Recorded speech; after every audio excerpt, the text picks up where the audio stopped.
Welcome to Headlocks, Heels, and Havoc, the wildest mixed tag team in podcasting where the kayfabe drops and the chaos takes over. Let's ring the damn bell.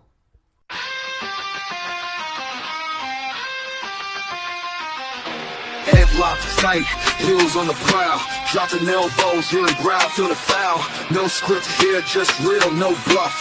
Kayfabe crack, now the dirt gets rough. Headlocks, heels, havoc in the zone. Step in the ring, chaos at your home. No filters, no mask, just raw bare tone. Wrestling unscripted, we on the throne. Title belts, mic checks, crowd going crazy. Drop truth bombs, leaving lines feeling hazy. Beyond the kayfabe, past the charade, where legends are born and stories get made. Headlocks poppin', who's hitting the mat? Welcome to the havoc where the real talk's at. Tune in, step through, leave the fake at the door. Headlocks, heels, havoc, now hear the roar. Welcome to the show, ladies and gentlemen, boys and girls, children of all ages. I am 1/3 of the greatest mixed tag team in podcasting, the legend J Mac. I'm so great they gave me the cape. That's right. Now, with me as always is everybody's favorite uncle, Uncle Slam. What's up? And of course, the first lady of wrestling podcast, the Vipress, not the Vixen. Hi, everyone. And with us today on the recap show, we have Tucker Michaels. It's he's there. You go. You see it all right there. When you see it, he's giving off the Gorilla Monsoon vibes with the blue tinted glasses. You know, he's shouting out peace and love and all that good stuff. Now, everybody ready for Christmas? I'm ready for it to be over. That's right. Exactly it. This year's been really hard this year. It's just crazy, man. Like everything is just like I was going through the store the other day, and you know, I remember when a G.I. Joe was like $3. I looked at a wrestling figure because I was like, man, you know, I want to start looking because we were talking about doing some stop motion stuff and everything with some figures. I was like, all right, well, while I'm over here in the toy section, which I don't visit over here too much anymore, I'm going to check out, you know, how much a few wrestling figures cost and everything. And they wanted a Lex Luger NWO for like $30 damn. I was like, I wouldn't have paid $12 for a Lex Luger NWO. You know what I'm saying? He was great. He wasn't that great to me, you know, for those $30 damn. Was it like a collector's item or something like that? I mean, because that's only like. Man, they put collector on everything now. You don't know if it's a collector or not. True. I mean, it's more about rarity than it is collector. You know what I'm saying? If it says collector, it's probably not. Like when they put like one of 2,000, then yeah, that's what you want to look for. But I was like, God, man, toys just are. You know, we talked about how expensive wrestling's got and everything. And man, like even toys, like you got to mow like 5 lawns just to freaking get a damn wrestling figure nowadays. Makes zero sense. Like I don't get it. Well, you could probably buy the Kevin Nash version for like $10, but that's because he ain't trying to make up for it, you know, with 80 Comic-Con appearances every year like Lex Luger. Man, I'm telling you right now, Kevin Nash is like, fuck it, I ain't leaving my house unless the money's right. Right. You know, Wasn't that always Kevin Nash, though, for real? Huh? I said, wasn't that always Kevin Nash, though, for real? Well, I mean, but that, you know, for all the flack that he got and everything, you know, not to get off on any tangents or anything, because, you know, we got a lot to cover on the recap, because there's been a lot of stuff going on this week. But, you know, for all the flack he's gotten, he was one of the ones that changed the business and the money aspect of the business for everybody nowadays. He's the reason Roman Reigns is making $15 million a year. You know what I'm saying? And it's guaranteed. And Roman gets to wrestle 4 times a year. You know what I'm saying? I mean, that's, you know, for all the flack that it got, him, Scott Hall, and a lot of people, you know, they kicked that door down and everything, which, I mean, there were they didn't bring in guaranteed contracts like everybody thinks. Right. Because Crockett Promotions gave you a guaranteed contract.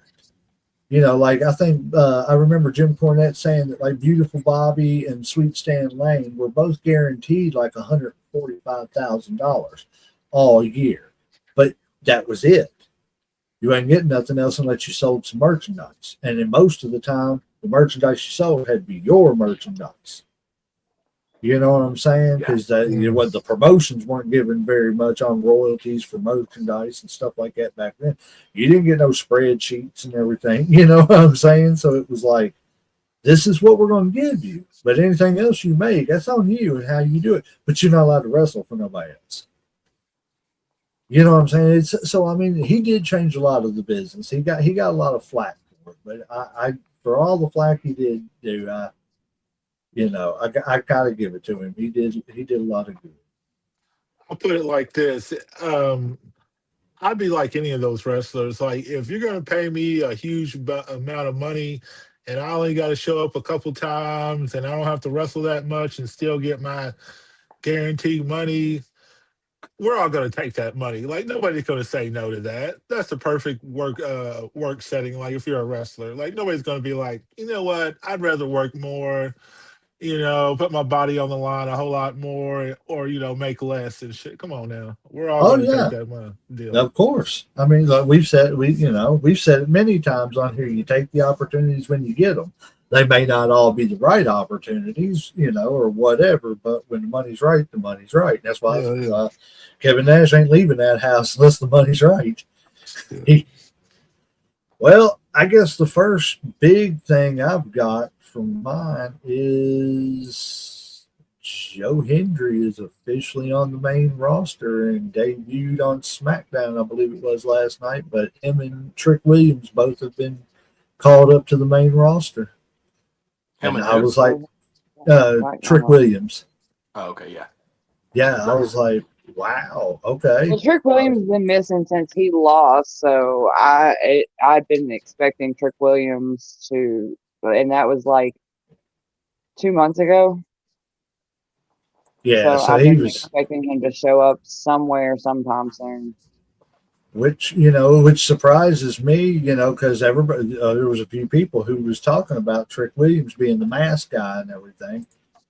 I believe you brought it up as a possibility. I did. It was an idea just because of where, like, the build was exactly the same. The athleticism was what was throwing me off. The jump, he got up that cage quick, and I know that cage is a little bit, you know, more Trick open. Williams is right, and that's what I'm saying. That's why I was like, man, there may be something to her theory, you know.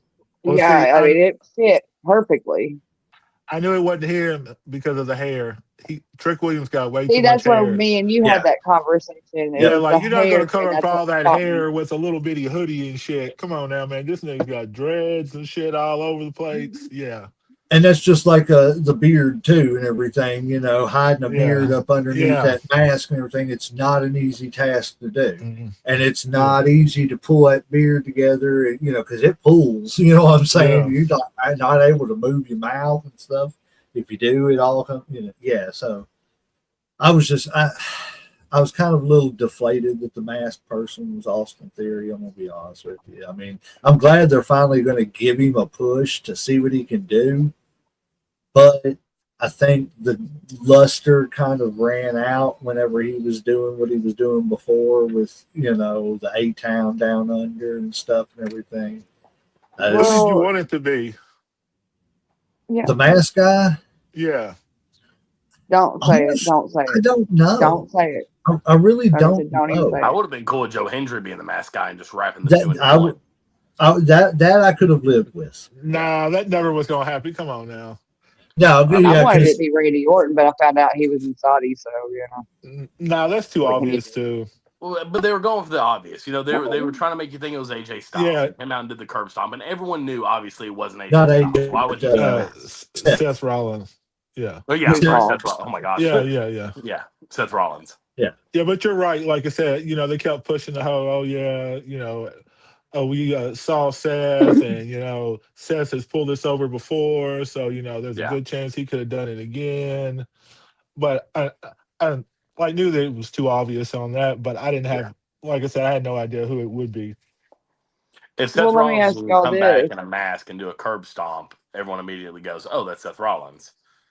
Yeah. So obviously it wasn't him. I was kind of low Had key to hoping throw for Joe people off. Hendry just because of the whole his it's such a big part of his gimmick is his unveiling. Yeah, but Yeah. he's a baby face and stuff. Like I said, like the guy doing all the bad stuff. He's a Yeah. heel, and that would just be too much of a twist. Yet. What was your Well, how do you question, all though? feel about Austin Theory's new look?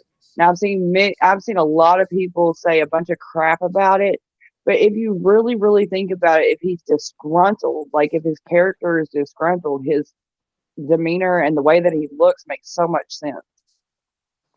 I think Like honestly and cutting his truthfully, hair. I'll I let think everybody else weigh in first on that because I've got my thoughts. But I think what they're going to try to do with Austin Theory, from what I've seen of it, is they're going to try to push him off as a new Stone Cold, like pissed off, disgruntled. Yeah, I'm not saying he's necessarily going to go out there and flip fingers like Stone Cold drinking beer. I'm not saying he's going to mirror the character, Yeah. but the story. the You know spirit, what I'm saying? And they're going to try to make him that kind of hero, anti hero type person, if that makes sense. That's where I think it's going to go. That's just my prediction. What about you, Uncle Slam? See, I don't know enough about him. You know what I'm saying? Like I was going to actually like look up some research about him because I don't know shit about him. Like I really don't know. I mean, they showed him and they're like, "Oh, it's Austin Theory," and I'm like, "Who?" So it's kind of really hard to. He was the Vince McMahon pick. He was Yeah, Vince McMahon's boy, and like he was the youngest. What was it? United States champion holder, something like that. and Vince then was he was getting the ready to push him to the youngest moon. Money in the Bank holder. uh And this was him being like all buff, clean cut type, like bro with a lot of money type dude. But then now he's cut all of his hair off. He's, got bags under his eyes. Look, his, Oh, you okay. know, he's got like five He looks o'clock like shadow instead of, go more ahead. grungy instead of preppy. I guess is the best way to put it. Like he was Right. more Yeah. like, Okay. There you go. He went away. He stopped the clean cut look, yeah. the groomed up. Um, You know, I still don't know. Like I said, it's hard for me to have an opinion because I just don't know enough about the kid to really even say anything All right. about him. So I'm just gonna have to like leave that to y'all right now, and then I might form an opinion because I hate to say something when I don't really know anything about him. Tucker. I'm more with Uncle Slam in that I don't know a lot about him, but I Mm. feel like I have been such a student and studying how the minds of people like Triple H and Shawn Michaels and the people in charge think about storylines. And I think the whole thing was an audible call. I think they called an audible. I think that they heard the pushback and that enough people wanted Austin Theory to be there for the push for Cena's last match that they're like, okay, well, let's take this and run with it. And like you said, give him a grungy look, give him like this anti-establishment, stone cold type vibe, I'm and let's pissed get him to off. push because the pissed off, because that's what the fans want. And Yeah. so that way they can still cater to the fans, but not because I didn't really know much about Austin Theory either until I started seeing social media blow up with people wanting him to be seen his last match and then people being super pissed off that he wasn't his last match. Because I kind of thought that would be Joe Hendry. I thought everybody would be pissed off that Joe Hendry wasn't seen his last match, but then it wasn't Theory, and so I think that they basically like made a last minute call to start this new storyline and to put him in this place and say, okay, we've done this before, we know it works. Let's try it again. Let's change up his character. Let's going back to the Stone Cold thing. Let's take him from the ringmaster, the clean cut, to Stone Cold, and now we know what to do with a character like that, so let's do that. And that's what I'm worried about with him is, I don't want them to push something on him that he's not going to be able to, Actually, carry perform. through Yeah. with. That's a I mean, hard shift to make. it is. Because and especially when if it's not his real personality. You know Right. what I'm saying? You got to let a little bit of, like we were talking with Bobby earlier, a little bit of those promos and all that stuff is you. You know what I'm saying? It's what you are. It's what you felt in your heart. What you, like we were talking about earlier. When you're riding on the road and everything, and you're constantly in Iron Sheik mode. Yeah. Yeah. As opposed to today's wrestling, back then you were always in Iron Sheik mode, so you were constantly thinking of promos of the Iron Sheik and everything, and you were using stuff that was happening on the road in your real life, and just more emotion came out in the promos. Like me and Vipers were talking about, I need more promos like the CM Punk promo. Doesn't have to be CM Punk. I just need that style of promo that feels like, ooh, is this really personal, or is it, Yeah. is doing a good job with, a great promo, and they're using. I'm even cool with the Cena type, where like Cena got up on the top rope and sat down and paid homage to the pipe bomb. Right. Like I'm cool with that, like because obviously the curtain's been pulled up, we all know. And so, yes, that's the vibe and the feel I'm looking for. And I'll even take Cena's version over the white bread stuff that they've been dishing out. Right. I think it's a wait and see thing with Theory. I think it can be good, but I think we're going to have to just wait and see what it's going to turn out. But I mean, I wish him the best because they need They need more. It's not that they need more stars; they just need more variety. You don't, what They I'm saying? need to use them instead of using the same people all over and over and over again in the same matches week after week after week. It's all up here and nothing here and down here and down here, which is what I'm going to touch on right here because it kind of segues into it. The Street Profits. There are no creative plans, and they have been off WWE television for 2 months.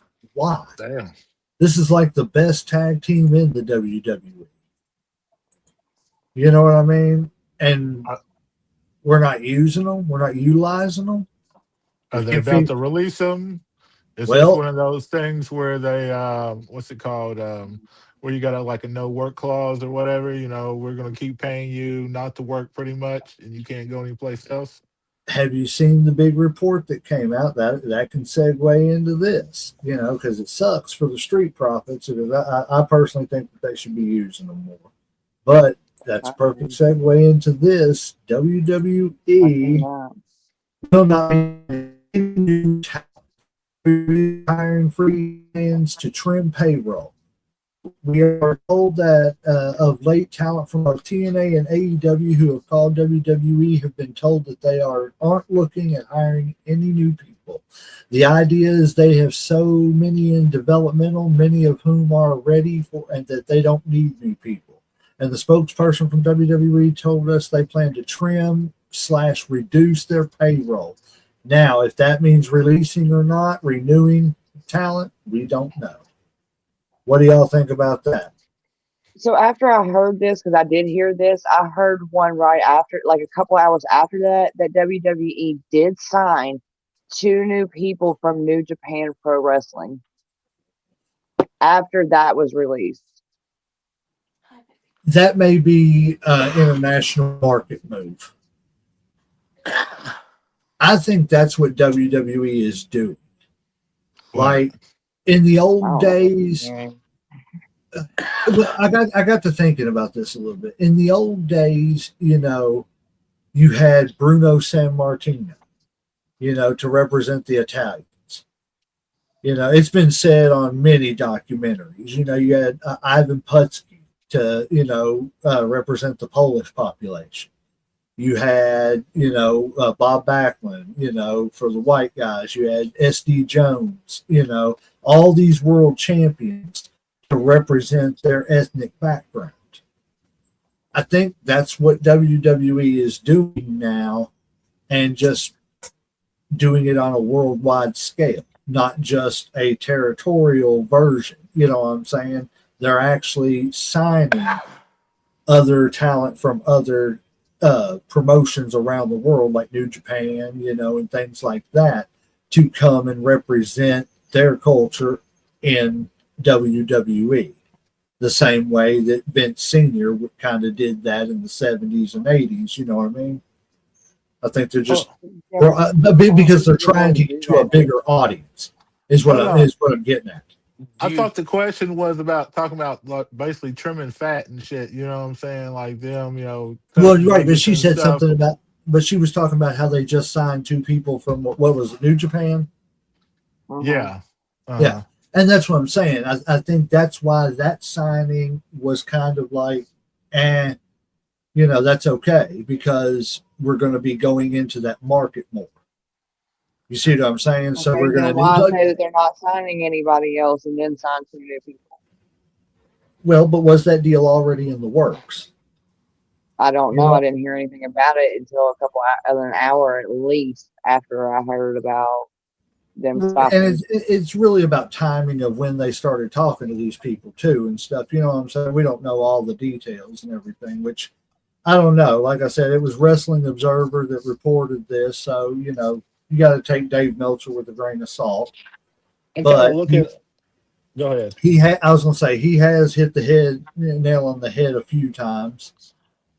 I don't know. Like I said, I kind of see it as like anything, kind of like a business move. Basically when TKO took over, they're going to look at their assets, which everybody is an asset, and they're going to see what they can make the most money out of. They're going to look where they can, they might be losing money.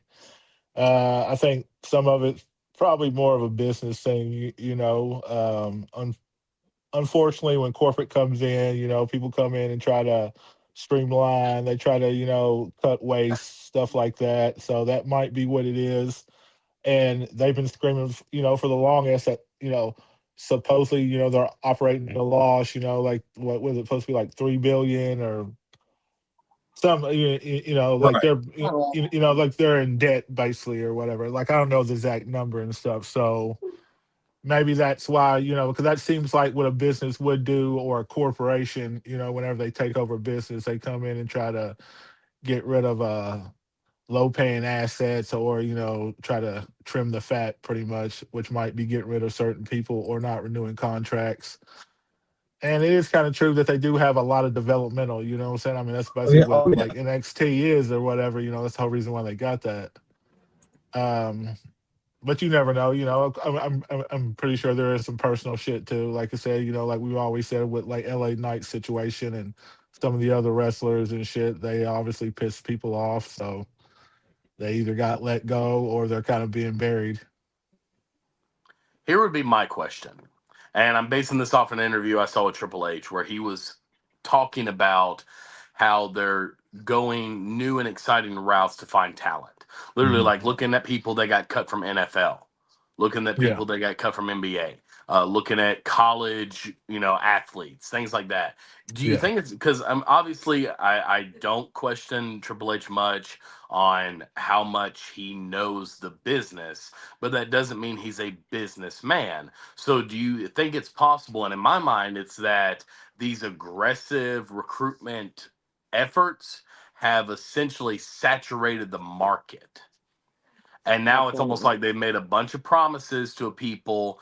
They've written them check with their mouth that their ass can't cash, and they don't know what to fucking do with them. And so they've literally saturated their own market with talent and are now saying, oh, crap. Like, and I'm sure they did that to find the diamonds in the rough, to find those talents that you wouldn't ever think about. And that's fine. But I don't think they were prepared for the fallout from that level of aggressive recruitment. Do you That's know my what mind. I think? Is that basically the market is just saturated. You know what I think that stems from? What's that?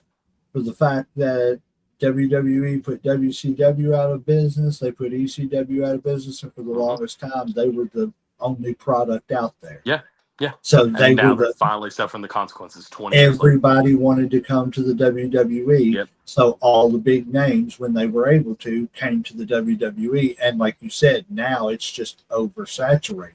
Yeah. And now you arguably, like, I don't know if this is just from my view, but you arguably at this point in time have the biggest WWE universe in all of its history. There are Yeah. more fans of the WWE right now than ever before. So you put out young talent who really gets on with millions of people, but then there's also maybe millions of people who want to get behind another talent, and they're just not quite big enough to have that many. You know, it might be time for WWE to start branching out into its own promotions. But they never even considered that. Probably not. And that's what I'm saying. But they already have, really. Because they got AAA, they got NXT, Right. you know, SmackDown and Raw are not the same thing. Right. You know, they've basically got 4 different big time shows, and that's not including the Evolve show, the LFG show, which I mean, those are just training shows, you know, like Tough Enough. We But talking at about the end, TNA. You might as well say WWE would either really own them, Might as well, yeah. or they have a big chunk as far as stake in them or some shit. So I mean, that's like 5 or 6, you know, right there. That you're way even with that, they're so oversaturated that it's hurting the fact that they've got all this great young talent in, but developmental in. We were kind of talking about different sports earlier with Bobby Blade, but developmental in like football and stuff is not the same as developmental in wrestling, because the ones who make it in wrestling have 15, 20-year careers. Right. You know, the ones who make it in football, a running back's got about 5 good years. Yeah. You know what I'm saying? And then he's going to probably jump around from team to team. Yeah. You know what I'm saying? And if a wrestler becomes great enough, you know, he can spend his entire career in WWE. John Cena, you know, people like that, you know. Undertaker. Right. Sting. So it's like, you know, it's developmental, but they've even oversaturated themselves. Instead of, you know, constantly having people coming into the performance center and training, there should be like a complete off season or a year, you know, to where we're not going to bring any new people in. As far as we're going to sift through what we've got and what we're going to keep, what we're not going to keep. We're going to let the ones we're not going to keep go. We're going to help them out as much as we can while they're here. You know what I'm saying? Let them go somewhere else, get some more training, work the indie scene, you know, whatever. And then with the newer guys, you can slowly take in a year or two, let some of that filter out too. Because like we said, everything is on top and they're not utilizing the tag teams, the intercontinental and stuff the way that they really should be. The only real middleweight championship that gets, you know, real recognition is the Intercontinental Championship. Yeah. Like the U.S. is, I feel like the U.S. has almost been cast aside a little bit. Mm-hmm. So I mean, the same prestige, right? And I mean, I don't know. I just think it's like, I think they need to just sit down, figure out a game plan of let's use what we've got, stop bringing so much in, and maybe that's what this hiring freeze is. You know, to where they're just going to stop, you know, trying to do all this stuff that's constantly going on and, you know, cut back a little bit, you know, shut down the performance center for a year or two and let's just work with the 300 people we do have. They're not going to shut down no performance center and shit. Well, no, not shut it down, but just don't bring new people in. Let's, you know, we'll use the performance center to take these 300 people we got and start really sifting through and seeing what we really have, as opposed to, okay, this guy can do the basics. Let's push him on up to the next thing. You see what I'm saying? Yeah. I know what you're saying, but I'm going to play devil's advocate. And WWE's loss is going to be somebody else's gain and shit. So Yes. whenever you don't have the performance center open or you're not taking people, man, some talent's going to show up. Somebody's going to come, and if they're not going to get a shot in WWE, like I said, AEW, TNA is going to take these people. Like, I mean, there's too many organizations out there now that will take a star and develop it.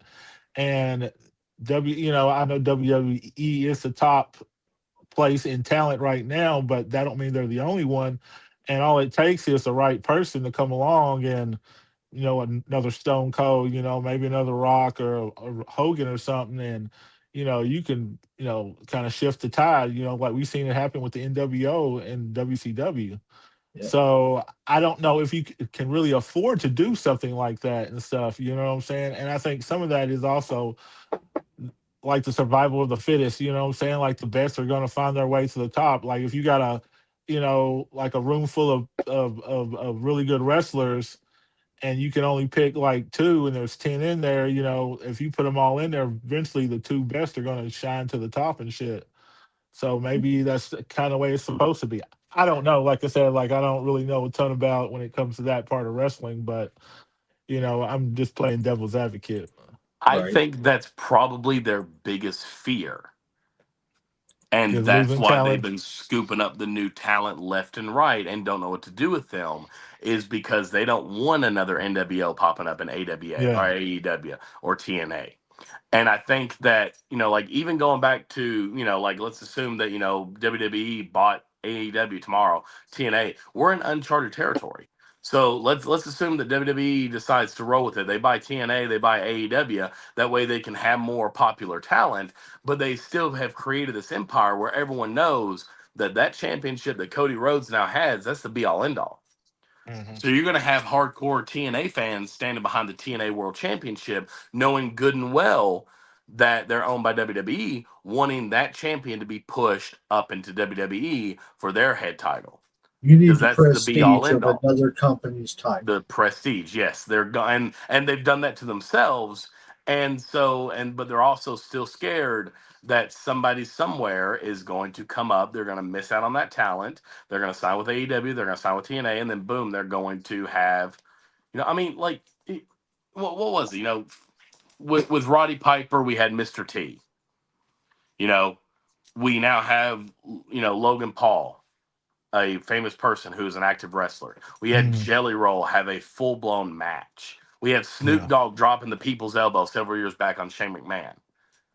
Are you talking about the celebrities getting The into wrestling celebrities, yeah, too? the Yeah. popularity and the notoriety of WWE has never been higher, and I don't think they know what to do with it.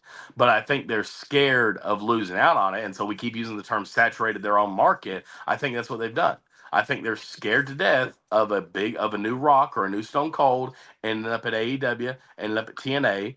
So they're trying to monopolize the market, but there's a lot of I would argue that the greatest wrestler of today, right now, will never be discovered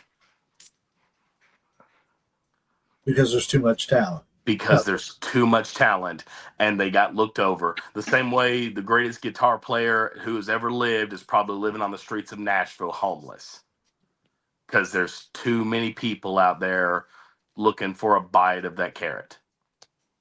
Mm-hmm. I see what you're saying. I don't know.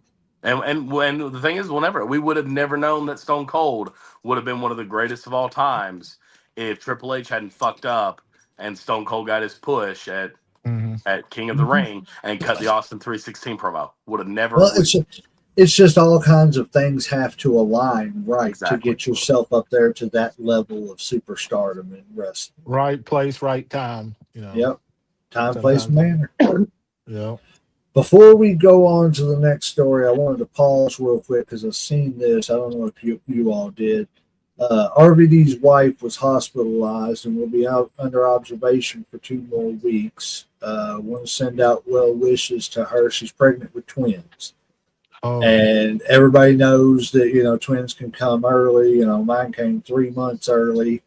Very scary situation, so just keep them in thoughts and prayers and everything because, that can be. Well, Then It with the could, it could win be show, they can come 3 months early, and then they could not invite their favorite cousin to their fucking wedding. But we won't talk about that. Whoa. hey, like I said, you got to take it up with him, man. I just showed up. Look, Emily Rose has made an appearance on Headlocks, Heels, and Havoc. So, just kind of here at this point. You guys got to deal with me. Okay. Well, we won't be talking about the country gentlemen or anything unless you bring them up. So, So, next story I got is Sting's son, Steve Borden, is signing with AEW. Oh, I didn't hear this. That's awesome. I love it. Man, look at that guy. He looks exactly like Sting. He's built just like him, like his Oh, body. yeah. Yeah. His face looks just like him. If he had that spiked hairdo and the face paint, I don't know that you wouldn't be able to tell them apart too much. That is true. I think it's cool though. I hope he doesn't try to do anything like living off that gimmick. I really hope he does. Like, I think he's smart enough to know that, like you can't do that nowadays and shit. Like, I hope he's smart enough to know that. If he's gonna do it, he's gonna do it like Cody did it with the American Nightmare. Yeah. Like maybe his gimmick will be Stung. And he'll paint his ass. Oh shit! You ain't right. That's horrible. You're Alrighty. still figuring that out? So, no, I've known this for years, especially when this kid was 3 years old walking around calling me Satan because he couldn't say J's. That happened. Satan, Satan, come here. I'm like, what? No, don't call me that. But let's see. All right, So he's this signed with story is AEW, you said? pretty big. Yes, Sting's son is Wish him signing all with the best. I hope he AEW. does really well. Yes, sir. Sports Illustrated has officially named AEW the 2025 Promotion of the Year over WWE. The shocking and controversial decision immediately sparked chaos and debates across social media as Sports Illustrated crowned AEW the Promotion of the Year over the longtime juggernaut WWE. Whether fans agree with the decision or not, it's a massive statement from one of the most respected mainstream sports publications in the world. Love it or hate it, AEW just took home one of the biggest industry's honors of the year. Now, in saying that, I've got another thing to put up here. I got to find it. It's terrible. I had these in order and I don't know what happened. Did they get reasons why? Well, I think I've got a list here somewhere. That's not it. That's not it. I was just curious of the category or like how they judge them. That's one. Not to say that they're wrong and stuff. They could be right and shit. Because like you said, we've been bitching about WWE for a while. That's not it. I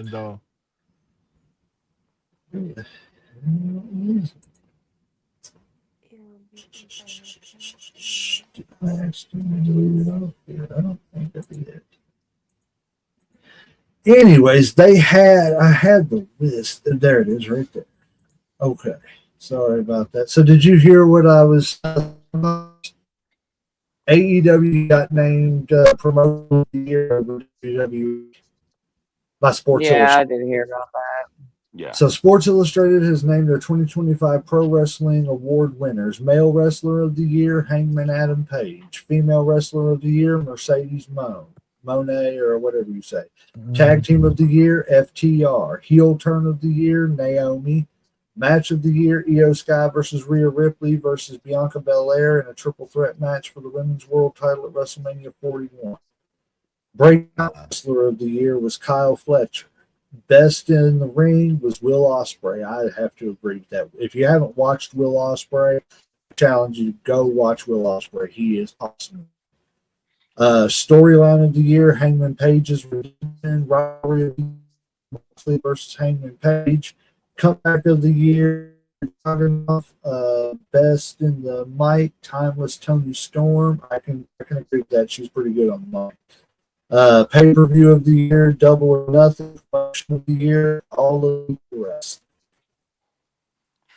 They cleaned up. They did. Damn. So my is it's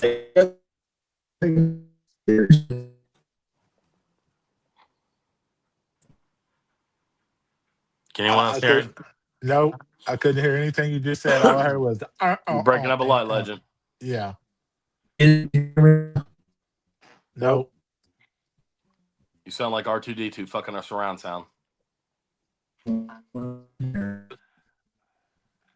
You are still electric. Yeah. I think we can edit out that last line, right? We can barely understand what you're saying. Yeah, you still sound like auto tunes. And your face is frozen. Is it Just frozen? sitting still. Okay, like now I can see his face moving. Nope, it's Well, gone for me. it was. He left. He's gonna come back, I'm sure. Yeah. Right, cool. Well, hopefully that refreshes it. Yeah, because it was getting bad for a while. It was like, Yeah, he'd have like a few bad moments, but man, AEW cleaning up. That's crazy. Yeah, like that says a lot. I Like don't you said. agree with a lot of it, but Yeah. you know. Yeah, some I of the matches I don't remember- agree with. And like, you know, Vipers, I don't know if you were really like on the scene. I don't know how long you've been a fan, but Josh, I know that you were watching it, you know, back in the day, whenever, like, you know, back in like 2005, when there's almost like a hipster community coming out of like fans who are like, you know, oh, you watch WWE, no, TNA was where it's at. Yeah. And I feel like that's never really went away, but now there's more options with TNA and AEW, and that almost seems like it's what's going on. Can't hear Well, you, there's a J-Mac. big divide. Did y'all hear me? There you go. Yes, Yeah, we can hear you now. Yes, Okay. yes, yeah. You're Back. There you go. We're trying to keep the conversation rolling. Oh, you're fine, dude. I don't know what happened here. Something. We had technical difficulties. We're still live. But what I was going to say does that mean AEW may be a threat? Sorry, I think Stephen We he's- didn't Hawking. get that Still last didn't get part. it. With can y'all hear me okay? That's better. Yeah, it's Okay. like you come and you go. Like, you know what I'm saying? As far as being clear, it's like Can you it was hear me clear for a now? little bit. Yeah, Right. that type of shit. It's an old Verizon commercial. Can you hear me now? Good. Yeah. Welcome is- to the Heels Lock, Headlocked and Headache. We're All having right. a great show tonight. Do you all think that AEW is a legit threat now? No. I don't think that No, exists. because they just shut down an entire show. Why would you do that if they were a threat, or if they were even remotely going to become a threat? Not yet. They got a couple more years before they get to that status. Like I said, you know, when they They start need to having fix their storylines. fix the storylines, maybe up the production, you know, a little bit. But Don't get caught having people come down from the rafters to the bottom seats to make the video look fuller. they need probably a better TV deal. Like they need better exposure and shit. You know, you can't be popping up just. I agree. I don't think TBS is great. They need to be on a streaming app. They need Yeah. like a They're on Paramount. Max. I thought they were going to Paramount or something They're like on that. Max. Yeah, but nobody. Their ratings. I mean, they're good on Max, but their most of their exposure is from their live stuff is on TBS or TNT. One of the two. Maybe both. I don't know. I haven't had TBS TNT in years, but you know what I'm saying? I mean, they're after shows and stuff, and you can get their pay-per-views through Max and everything, but it's like, I think they need a weekly show deal like WWE has on Netflix. I You feel know like what they're I'm like an ECW type thing. Like, you know, like you have to go look for them and shit. Like it's not easy Yes. to find and shit, you know? what I'm Like saying? TNA. Yeah. I don't think we're ever going to see, and I could be wrong, and I low key kind of hope I'm wrong, but I don't think we're ever going to see a legitimate threat to WWE. Now, I think we will see legitimate alternatives and options that will do great, and maybe just maybe can become somewhat as big. Because there was a time when TNA, you know, there was a time whenever I thought the Monday Night Wars was coming back with TNA. Yeah. But I don't think anyone's ever going to be a threat to WWE. But it's kind of like y'all are old enough to remember this. Like whenever Fox Network first came out, and they started releasing sitcoms and stuff. Like nobody really wanted to be on those shows, but now Fox is right up there with NBC, CBS, all the other ones where all the other big shows are. So I don't think that they're ever going to become a threat. I think that they have the ability to become just as big and equally coexist. But with the amount of content that's out there with streaming and YouTube and all that stuff, I don't think WWE is ever going to have a threat unless they just really, really turn the tables and start picking up their own stuff. But I think that they are already a viable option or alternative to WWE. The only thing that's going to stop WWE is WWE imploding on itself. Exactly. Yes. Yeah. See, that's what I was going to say. Like their only weakness is going to come with probably like from within. Like Yep. I said, because like there's nobody big enough, like he said, that can take them down. There'll be companies that might take a little market share. They might take a little more television time, but nobody's going to be as big as they are right now. But if they start, like going that bullshit where they have, lazy story writing, they have shitty pay-per-views, they keep taxing the shit out of people. That's the shit that's going to drive people away. That's the things that are going to kill them. Yeah. Well, and I think they're making moves. I remember when I first started watching wrestling, you had two opportunities to watch Raw. You could watch it live on Monday night, or you could watch a condensed version at like 1 a.m. on Saturday. That's not the case anymore. You can stream everything. And so if AEW gets in on the streaming, then the fans who love WWE can stream it live on Monday night, or they miss it and stream it and watch it on replay on Tuesday. And then the same fans can go over to AEW. I think we're just in a market that is completely unknown. We're just in unknown seas right now. And I think there's a lot of growth opportunity for all those companies. It's kind of like the early days of TV and radio. They didn't know what to do with it at first. Exactly. And streaming, they're just now learning what to really do with streaming, what they can't do. Yeah, because like you look at influencers, there's not a lot of competitions amongst influencers. Somebody who likes this podcast can like this podcast, but we don't have to compete with somebody else. Or one influencer doesn't have to necessarily compete with another. You just have to put the content out there, and people will consume it if they want to consume it. Yep. The production, you're almost cutting out the production team by doing it yourself. Yeah. And then, and it helps other networks too, because like I said, when you're putting content out, you can sell your own production, which didn't cost them anything. Right. And they get some of the residuals the same as you do, blah, blah, blah. I see what you're saying. Yeah. On a bigger scale. And this isn't the day of WWE and WCW literally trying to fuck each other over, and corrupt each other's own show. This isn't Eric Bischoff announcing that Mick Foley is winning the WWE Championship. Right. Today, you can see, I didn't watch Saturday Night Main Event live. I already knew the outcome of the match. I still wanted to watch the match. Right. So on Sunday, I went in, I tuned in, and I watched the entire event because I wanted to see it. And I feel like that's how most fans are going to operate nowadays. They don't even care to know how it's going to end. They hear about it, and they're like, oh, now I really want to see that.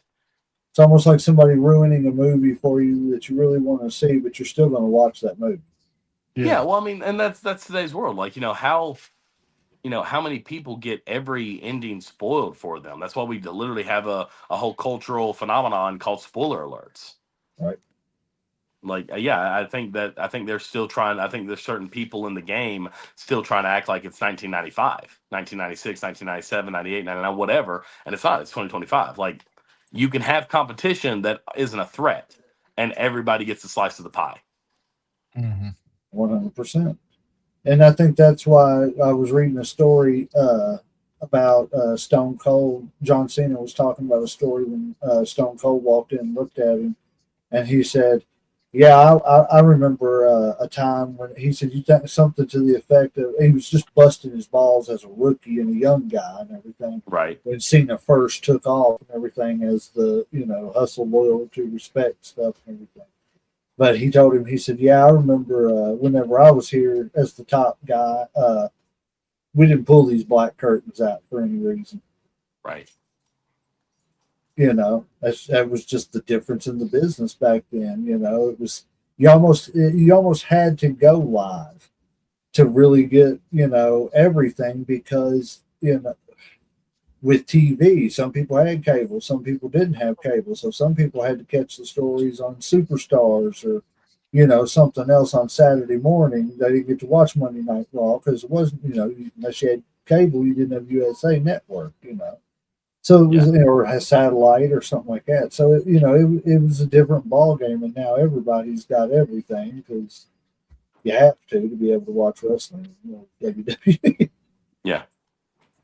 Let's see. Oh, go ahead. No, I was gonna say, like, I'd kind of like to hear Viper's opinion on that because, and like, I know this is kind of low hanging fruit here, but to ask, but like, you're the only one here that's an actual mother, and so like, I feel like the female wrestling fans have increased so much that like that's an entire new huge part, if not 50% or more of the market.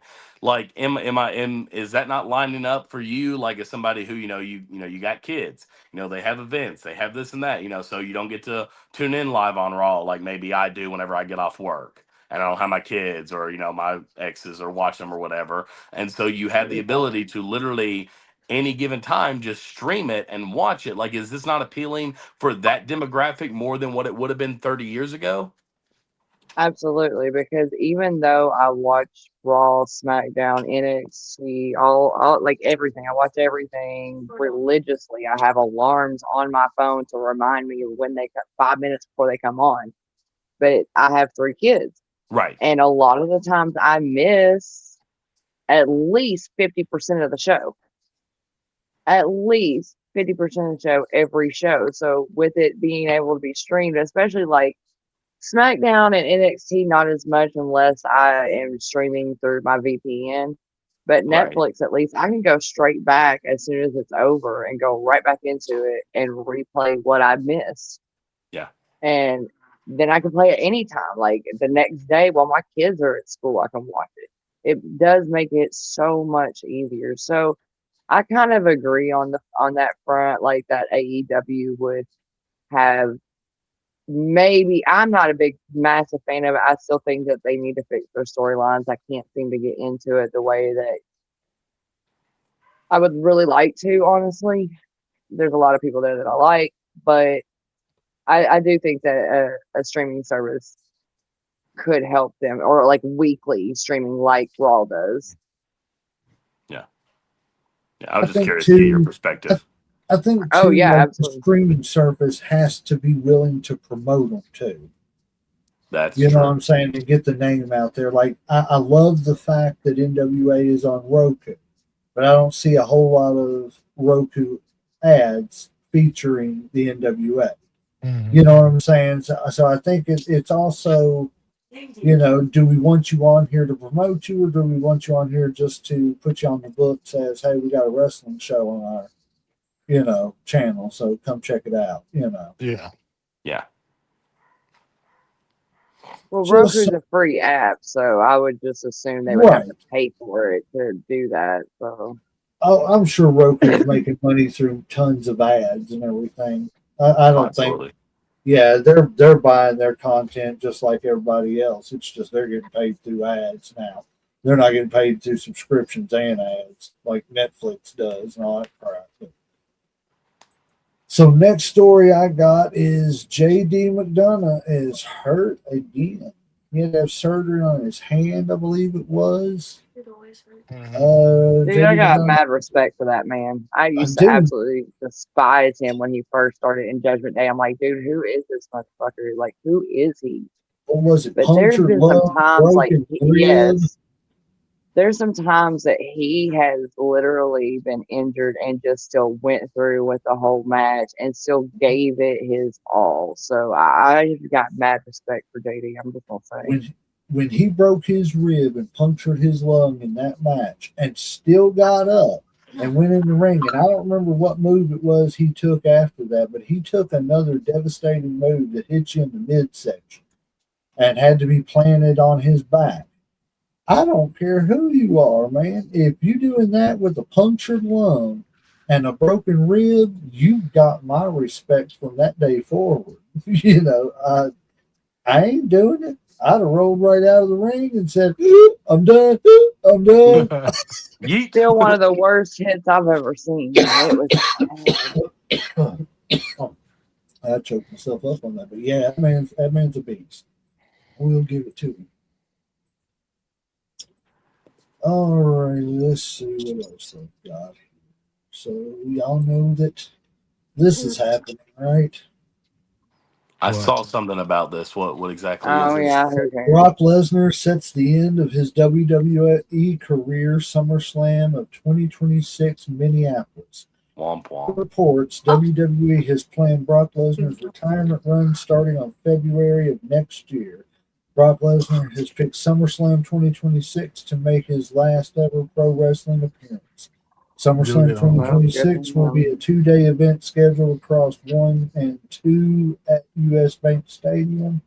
It will be the first ever WWE Stadium event held in Minneapolis, Brock Lesnar's hometown. Brock considers himself a half-retired wrestler and has expressed his will to retire multiple times. The golden era of WWE will truly come to an end next year. Now, I don't agree with that last statement, but I will say that with Brock retiring, Cena retiring, it's probably not going to be too much longer for Randy.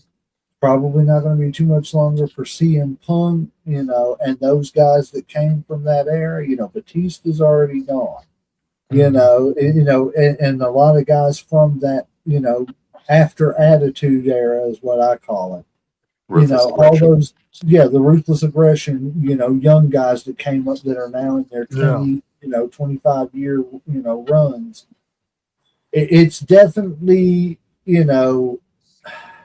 it brings you back to, wow, man, I've sat and watched another whole era, get old and retire. And, thank God that they were able to make more money than the old guys and didn't have to stick around till they were 60 and 70 years old. But it's kind of bittersweet, I mean, I can't say that there's anybody from this ruthless aggression era that, takes, or I would put on my Mount Rushmore personally, but Cena. There's still a lot of great people. I don't know if I've seen. I can't stand Cena. I respect Cena, but I can't stand Cena. But it is wow, there is a lot of talent that's getting ready to hang it up, and I wonder if we're not respecting it, as much as we should, and appreciating the fact that we're getting to see these last few. And I don't want tours, but these last few I don't need to see years, any of it. Well, but they're still relevant, No, they're not. Not if they've been gone for quite some time and then decide to come back just because I'm they not need a talking match. about those guys. I'm talking about people like Randy Orton. I'm talking about people like CM Punk that haven't been out of the business. You're talking about legends that are coming back. I'm talking about people who those guys, Brock, who are getting ready to retire. Yeah, but Brock's been gone for the last little bit. He only came back to fight Cena one time and the whatever match, the Survivor Series. That was it. But we all know what Brock's been about for the past 10 years. You know what I mean? I mean, he's been business for himself. Well, that's what I'm saying. So what is a retirement match going to be any different? Because it's still making money. Does And it it's need still the money? it's still Who's it making for, more though? money.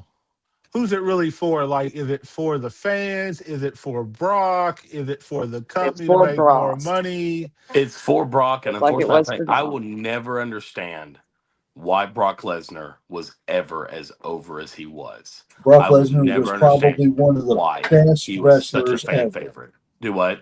Brock Lesnar, before he became this Brock Lesnar, this just come in, suplex you 15 times, F5 you, and done. The original Brock Lesnar that came out of OVW and was his first run in the WWE was one of the best wrestlers of all time. If he would have stuck with it, not quit, and went to try to play football, I guarantee you he'd be getting talked about in the top 10 because he could do everything. I'm he sure could power I've said you. it. He could come off the top. I mean, he had athleticism that a lot of Couldn't people talk till think just a couple of years ago. he didn't have to. I'm sure But if I've not said it on one of the podcasts, I think this is on my second podcast, but I've been on like the TikTok live, so I'm sure you all have heard me say this before because I've said it for years. Brock Lesnar is Bill Goldberg with a little bit of talent.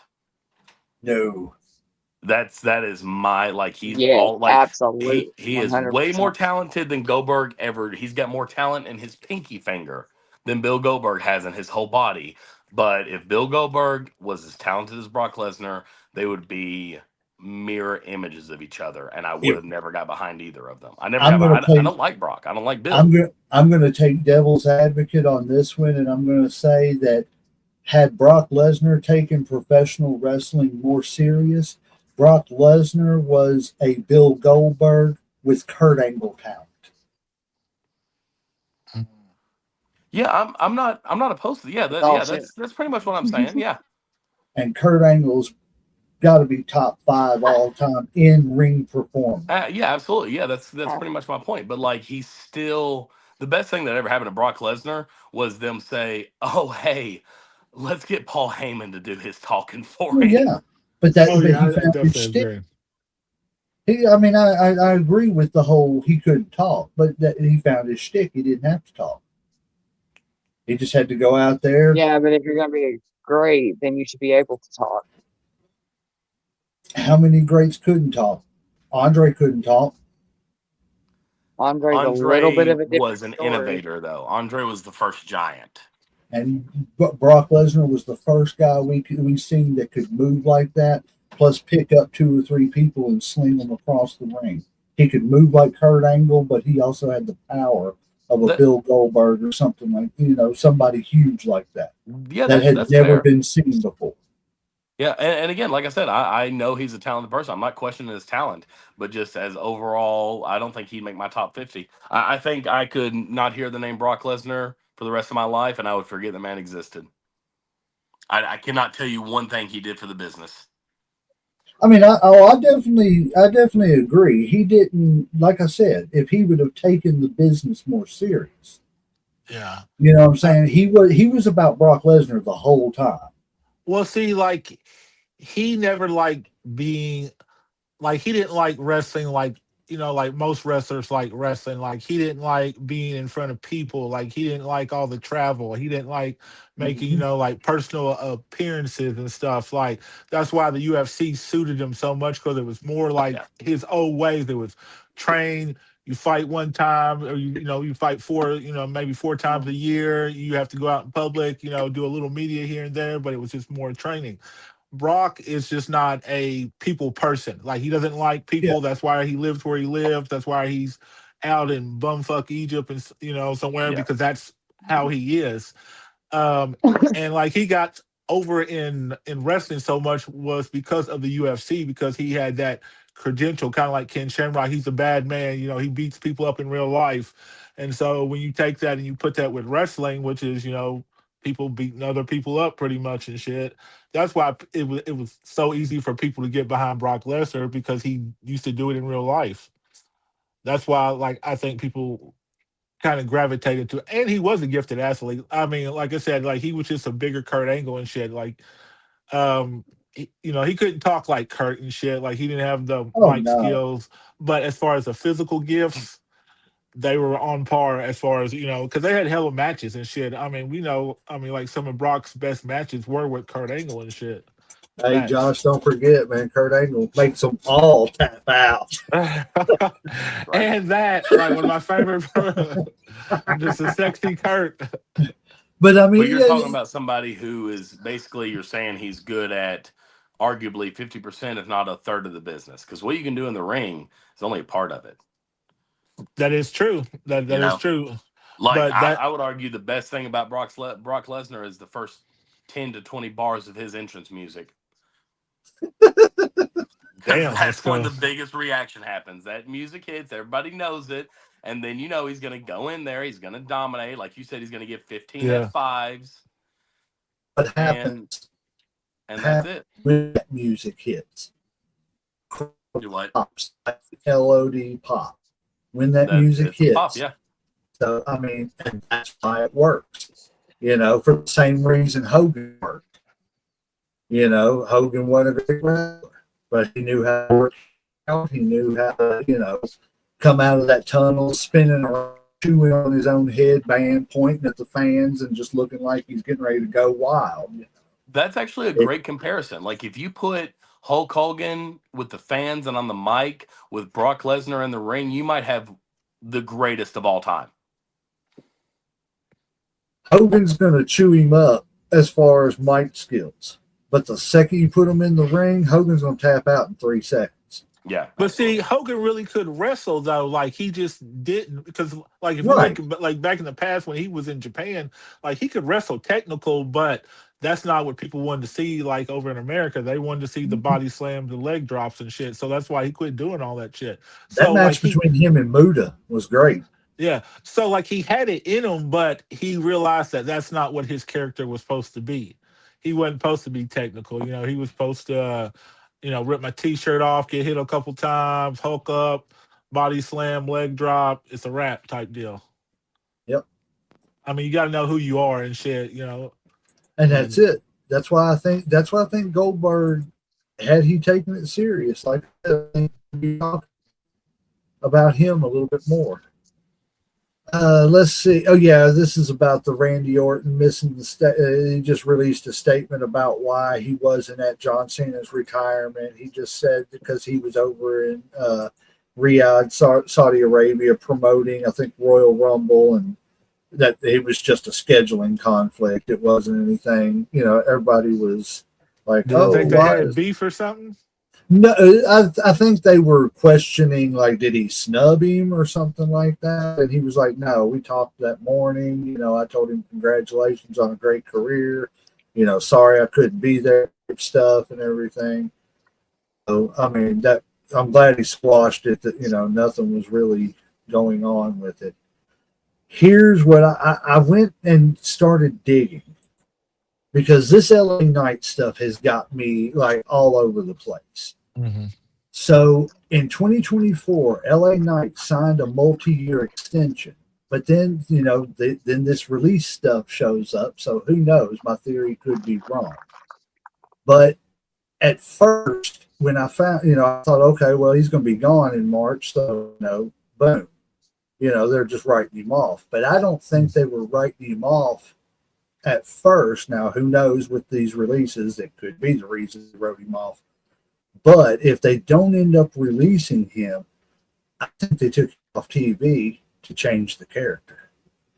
Not change the character, not as over as LA Knight, but get him off TV, get him out of everybody's eyes, let him come back as a bad guy. The LA Knight that, you know, he should be, because that's where he made all his success, is being, you know, LA Knight, the bad guy, not LA Knight, the fan favorite. Yeah, but he's already over, like, as a baby face. Like, that's just a waste of time. Like, I mean, that means all the time that you done put in to make him a baby face, and the fans are screaming for him, which all the fans are screaming for him. Give him a shot and shit. But look at how many baby faces they've got. They've got to turn somebody. Yeah, but he's not the one. Hell, I mean, you got plenty of the Usos you could turn. I mean, there's lots of people who could turn. I see him and Randy Orton turning. Same. You know, Cody Rhodes and shit, something like that. I pray for the Cody Rhodes turn, but I think him up too much as the baby face, white meat face of the company, so they're just going to ride that. Like Jey Uso? Well, yeah, they tried. I mean, with Jey Uso, but, you know, mid-card Jey Uso. Not really. Well, yeah, they kind of buried. Yeah, that's. But I don't think it caught on the way that they thought it was going to either. I mean, I think it caught on with the younger audience with the Heat stuff and everything, but I don't see eating all the time or anything. Tucker had some. Are you back with us, Tucker? Are you back with us? Yeah, my phone died on me. Wasn't expecting that. Oh, that's all right. It happens. We've run it close for Uncle Slam a few times. Yeah. So this this was a list that I believe Sports Illustrated also released of the 20 greatest superstars of all time. And I'm guessing it's, I don't know if it's, I'm looking at it and I'm thinking it's probably just WWE.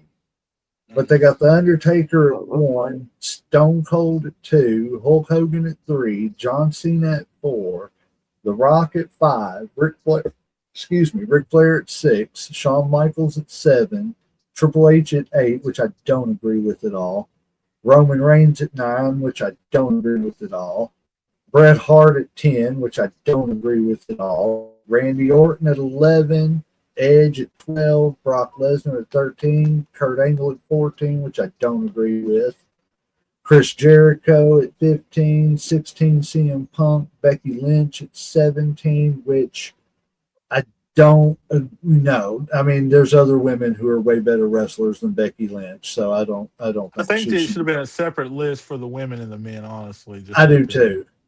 But Macho Yeah, I think Man there's at 8, women on there that should be higher than some of the men that are on there. right. Macho Man Randy Savage at 18, AJ Styles at 19, and Mick Foley at 20. What do y'all think about this list? I'll leave it up there for a second, let y'all look at it. Who wants to go first on the list? I can tackle it. Well, here, let's Vipers? let Vipers go first. Ladies first. Well, not really half of them, but like a lot of them, I don't agree with. Undertaker, Stone I Cold, understand his.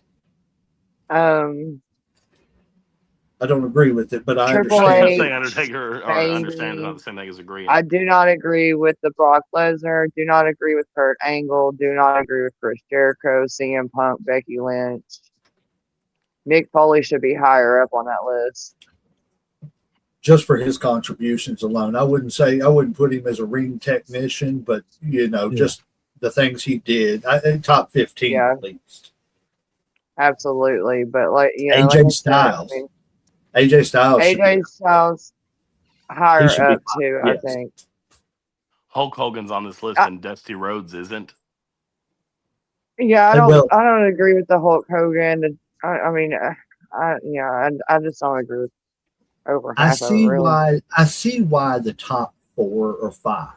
I understand it. It's because of their contributions to the money-making machine, WWE. Yeah, like I don't have an issue with the top 4. Like I said, I'm not a huge fan of Cena. That's probably why I wouldn't put him as high, but I could see why a lot of other people would. I don't have an issue with The Rock, Ric Flair, top 10, Shawn Michaels. Like some people, like I can see why, like they wouldn't be my personal choice, but I see why other people would put them there. Like I see why. Let's see, who's somebody that I don't think really deserves to be. Like Roman Reigns. Like I don't think he's that great, but because he had it for so long of a period and the whole bloodline storyline, like I see why they put him higher up than probably he should be. Because like he doesn't be like he's not a top 10. I'm sorry, like we got people on this list like we that. Move on. I've got a question for everybody too about this list, so go ahead. I would definitely put Mick Foley up higher.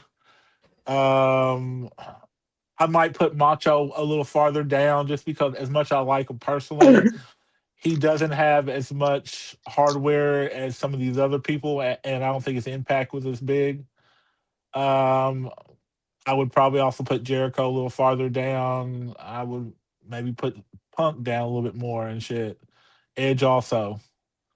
Might move Randy up a little bit. But I mean that's just me.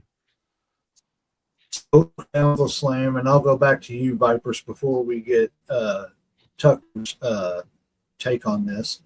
So, Uncle Slam, if you could take 2 people out of the top 10 and replace them with 2 people in the top 20, the 11 through 20, who would the 2 people be? Take 2 out and then put 2 from the other? Yes, and everybody else has to stay the same. Okay, let's see. Well, Roman's coming out from that's the easiest one right there. So who are you going to shove into number 9 slot? Hold on. I would take Roman and I would take Cena out.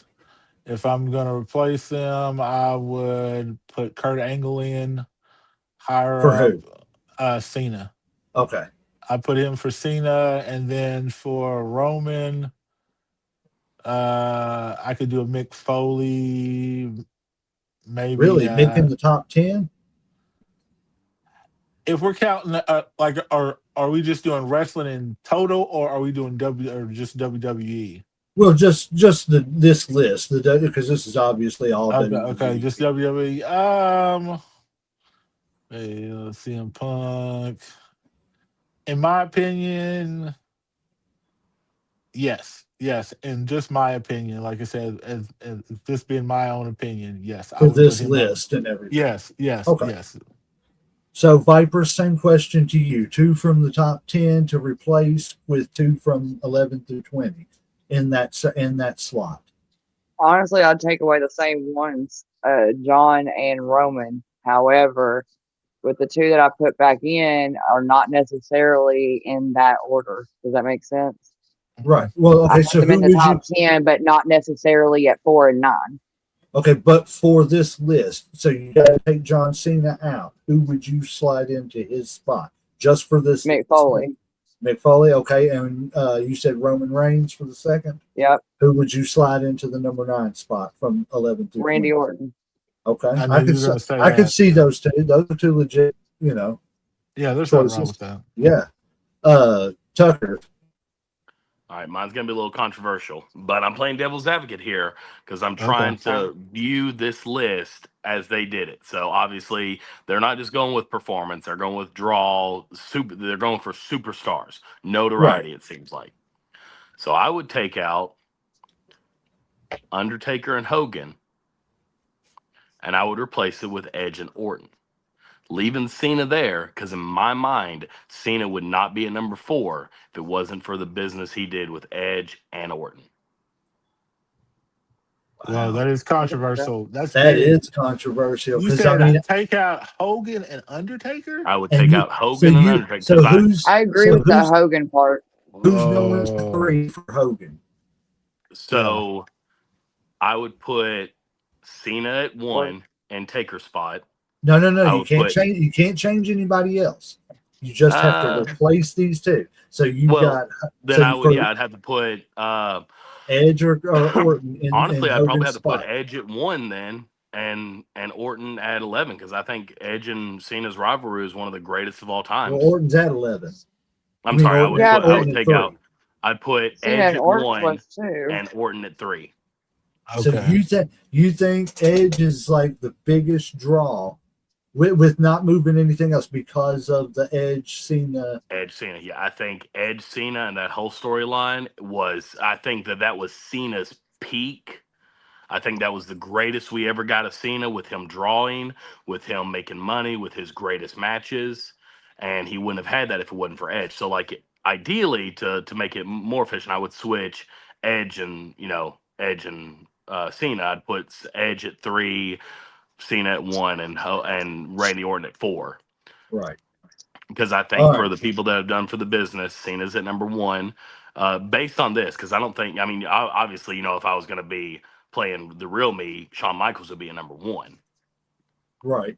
But based on it seems like the criteria that they're doing, right, draw Edge and Orton stuff have to like be at number 1. Yeah. So if I'm going to do this is tough because there's 3 guys from 11 through 20 that I could put into the top 10. But if I'm going to take 2 people out of that top 10, I'm quickly taking Triple H and Roman Reigns out. Yeah, I'm cool. And number 8's definitely going to be replaced with Kurt Angle. That's fair. Now, number 9. He would completely be out of my list. Number 9 is going to that's where I'm having a hard time because it's either Macho or AJ Styles. Macho, oh yeah, dig it. But if I had to go hardcore and just go, I'd have to put AJ. Because AJ is probably top 10 in-ring performer of all time. I'm not going to say he's like the biggest star like a Hogan or anything like that, But as far as the ability he had in that ring, he could go with anybody. Right. And he still can. He understands, like Bobby Blade said, I understand it's time to hang them up. I thought that was a pretty interesting little this. Let's see here. Up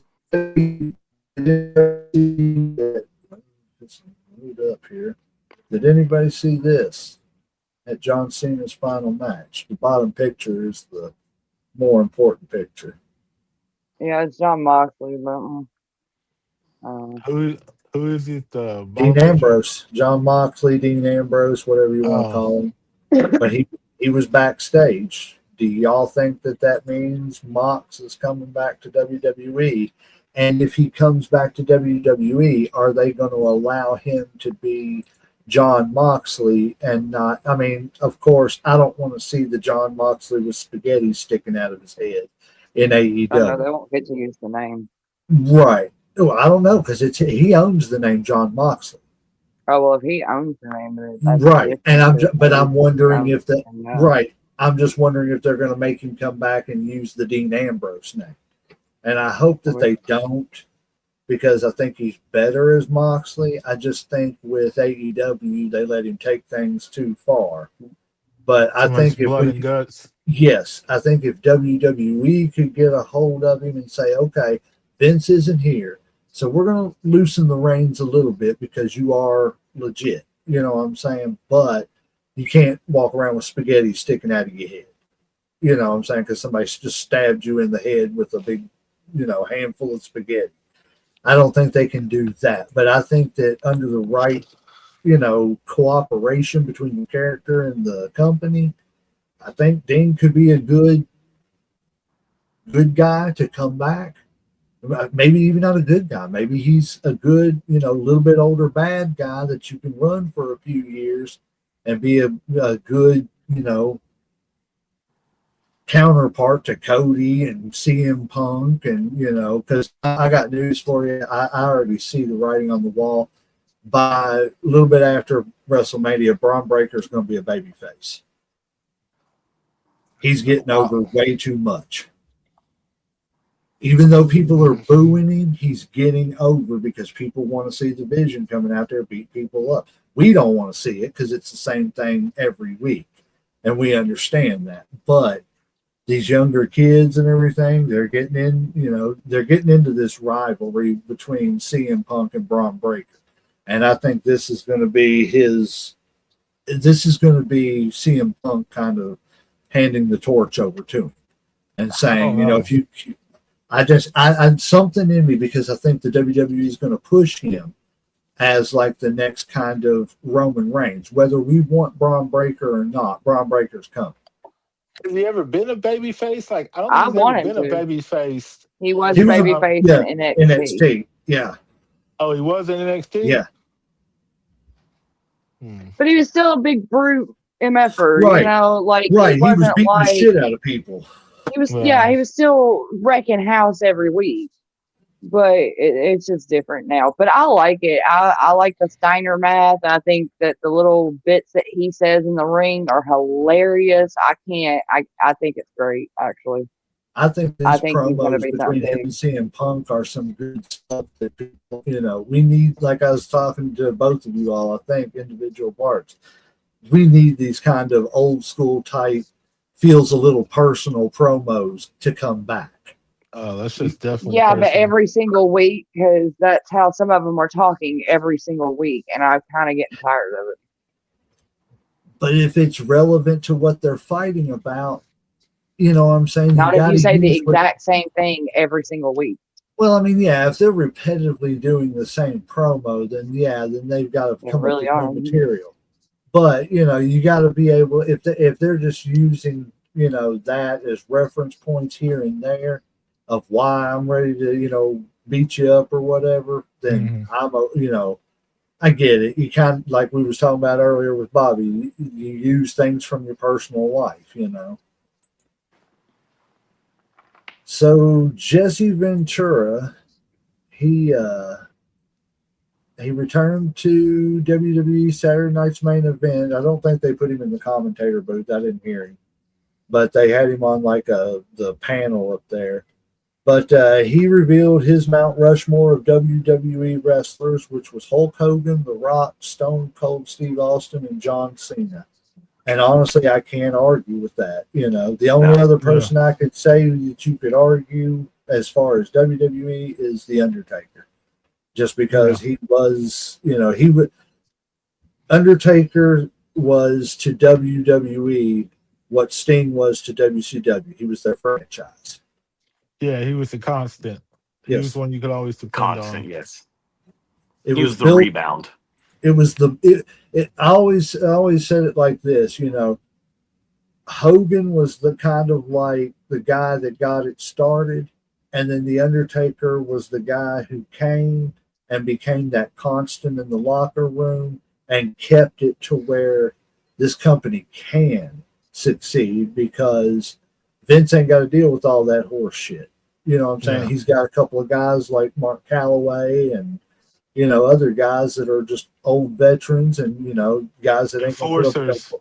Yeah, we're gonna do this shit. We're gonna do it the right way, and everybody's gonna eat. I mean, we could just call it like it is. Undertaker in the beginning was just a more interesting Andre the Giant. I was a can't big agree with guy that. with an interesting character, and that's how Vince used him. All of his early matches, like he even said it himself. You look at those first, like 7 WrestleMania wins, and they're kind of garbage matches. He was marketed as the big guy, and then once he started working with Mick and Shawn and Triple H, people realized, oh, this guy actually has talent. We don't have to just no sell him. You don't have to just stand in there and no sell and be over, and the characters still work. But that's the thing with the Undertaker is Andre. I mean, Andre in his heyday was way more agile than what he is. What he was, of course, at the end. I mean, he could barely walk at the end. And there's a funny anecdote. Did you know that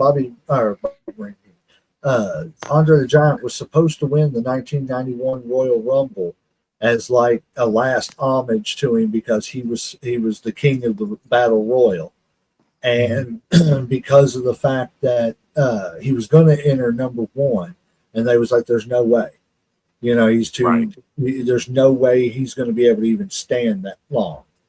And so Vince was like, "Let's bring him in 30." And they were like, "You're not understanding. The walk to the ring is going to kill him." And so because of the fact that Andre, even though he was promoted to be in the match, he wasn't in the match, and Hulk Hogan ended up winning the 91 Royal Rumble.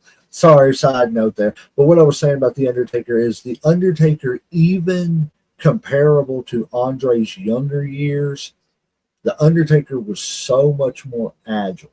Oh, absolutely. And he was a basketball player. much more. Well, not even that. It's just because, I mean, look at not Kane. Big Show was a basketball player, But to his defense, man, Big Show, aka the Giant. I've watched the Giant do kip ups. Oh yeah, absolutely. And if you're not impressed by a 7-foot man that's 400 pounds doing a kip up like Shawn Michaels does, then you obviously don't understand athleticism at all. Right, absolutely. You know what I'm saying? But, I just think that The Undertaker overall was just that. I think when people think of WWF or WWE, they think Hulk Hogan first. But I would argue that you should be thinking Undertaker just as much as Hogan.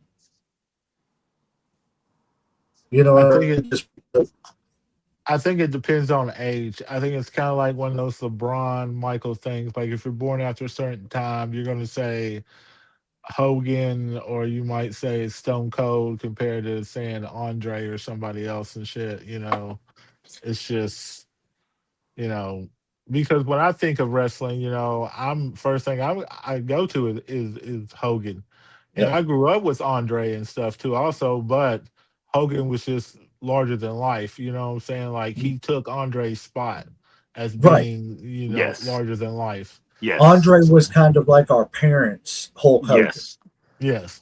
You know what I'm saying? Only in the, back in the territory days, yada, yada. But, and then the kids, us, seen Hulk Hogan, and it was like, oh, wow, Hulk Hogan, and then like our kids, our older kids and stuff, seen like, Stone Cold and The Rock and, all those, and, blah, blah, blah. We were a little older when we seen that too and everything, but we still loved it. And then, it just carries on to the Cenas and everything, it's just, I just think and I agree with what you're saying. It's like, you automatically think of Andre Hogan, Stone Cold Rock, the guys that kind of were handed the business off to, now it's Cody. And it's like, but I see what you're saying, Tucker. The Undertaker had that Andre aura. Yes. And that Rowdy Piper aura of, I don't have to have a championship to be relevant. Yeah. When I walk into a room, I'm relevant enough. Whether I say a word or not. You know what I'm saying? Mm-hmm. Undertaker to me is like McDonald's filet of fish. Everyone knows that it's there and it's on the menu, and a lot of people are going to choose it when they pull up. And it's been there for years. But, and it's even been like number one a lot. And it's a lot of people's favorite. But it's still as over as everybody loved it. Everybody who loved Stone Cold, everybody who loved The Rock, they also loved Taker. But he just never, and he was consistent, and that was great. But it was more of like you said, Uncle Slam, he was the constant. He was the one that was always going to be there. If they were between champions, you could put the strap on him, and he was over. Period. No ifs, ands, or buts. But did he ever really reach Rock or Stone Cold level? I'd argue that he couldn't as the dead man. Because, that's why he went over to the American Badass, because during the Attitude Era, he needed to be able to branch away from that a little bit. But, right. One of his biggest claims, one thing that so many people remember him for is being part of the Brothers of Destruction. And who remembers The Rock's famous tag team? Who remembers Stone Cold's famous tag team? A huge chunk of Taker's, Yep. Rock and Sock, yeah. But as one of the biggest parts of his career was in, as Kane's brother, and again, he's one of my favorites of all time. I think he's definitely in the top 10. But if we're talking about money drawers and promoters, you never, he wasn't the one that you in 97, 98, 99, you didn't go out and see Undertaker t-shirts. You saw Austin 316 t-shirts. You saw Just Bring It t-shirts. You saw D-Generation X t-shirts. Right. And so, yeah, he's the filet of fish. Great choice, but was never the Big Mac. So after talking to Bobby Blade this morning, I look at this picture a little different. And I think you understand what I mean, Uncle Slam. Yeah. He smiled because he gave everything. Now, do you get why? Like and yes, me and Bobby kind of explained it different, but the same. Do you know why he smiled, Tucker, and just barely tapped on his arm? I know what he kind of told Cody in his interview with him.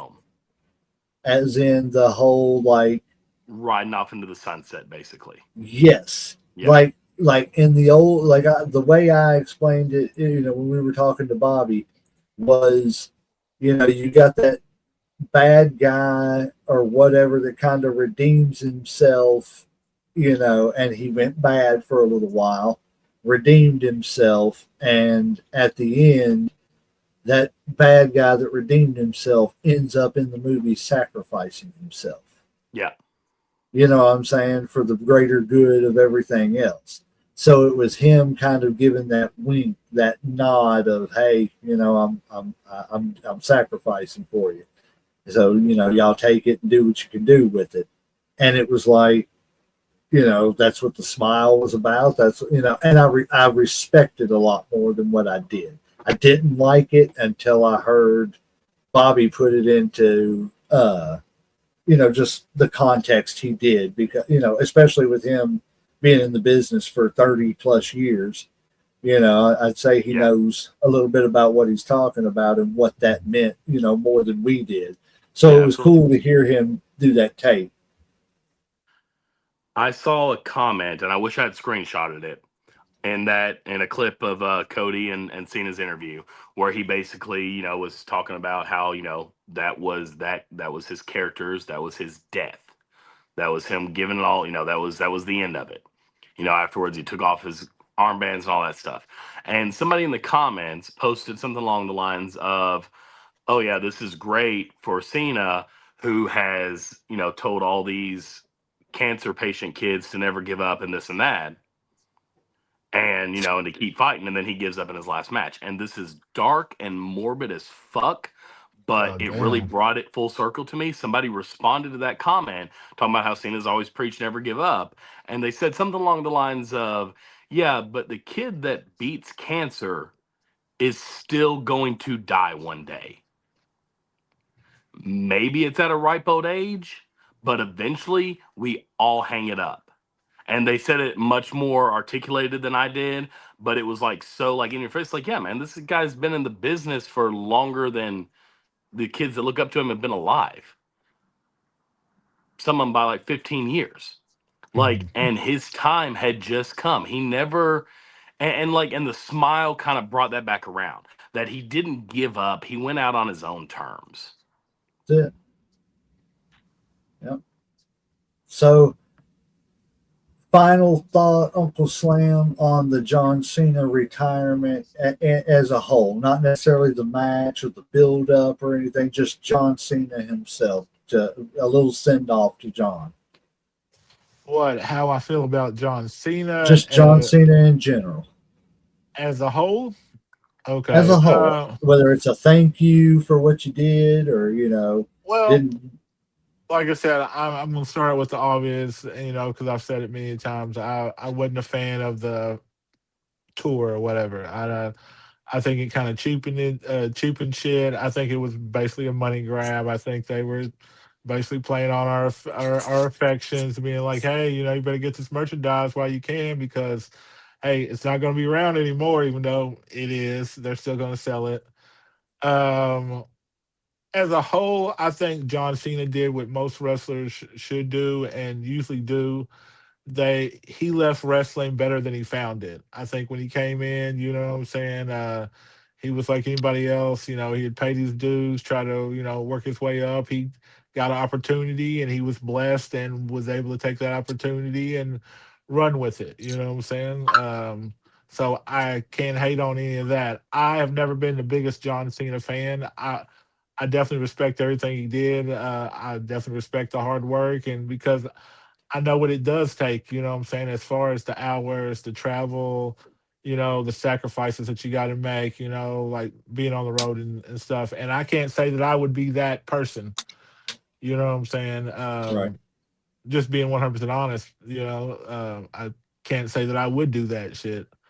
And he has. So I wish him luck, you know what I'm saying? I mean, like, he's pretty much said he got some good wrestling money. He's got that ambassador contract.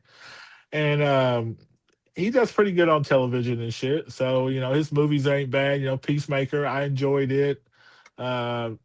Suicide Squad, he was funny. So I don't think he's got anything to worry about, you know what I'm saying? I wish him the best on his, next part of his life. So cheers to him.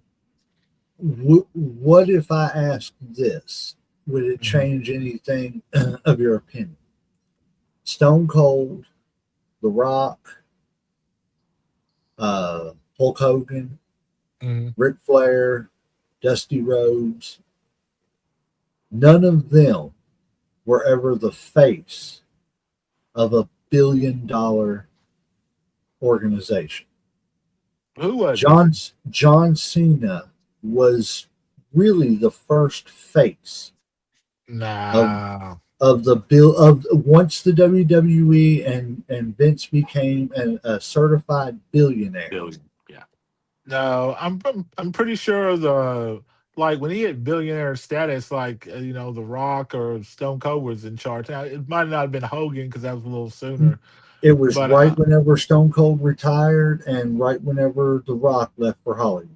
It was in that same era. And then John Cena stepped uh, up and became I John might have to Cena. look that up and see and shit fact check you on that shit because I'm not 100% sure on that. But I mean, I'm not saying it was the same year, but it's like right there in that time frame. You know what I'm saying? Where he hit billionaire status and with the company, and then because that's right whenever they started trading, because that was about 3 or 4 years maybe into the I trading. mean, because if you want to be honest, if it wasn't for the whole Attitude Era with Stone Cold and The Rock, they would have never been pushed to the billionaire status. I agree, I but I I'm talking think about just John just kind of carrying.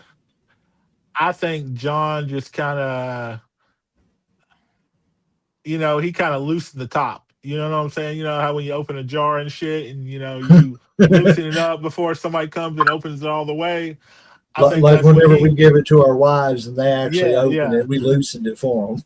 I think that's what happened with John Cena when it comes to his part. I think Stone Cold, The Rock, and all those people from the Attitude, from the Attitude area, kind of loosened it up, and then him and the rest of them kind of just benefited a lot. Like I'm not saying they didn't put in their work to help, but I think they had an easier time because of the way things were set up for them.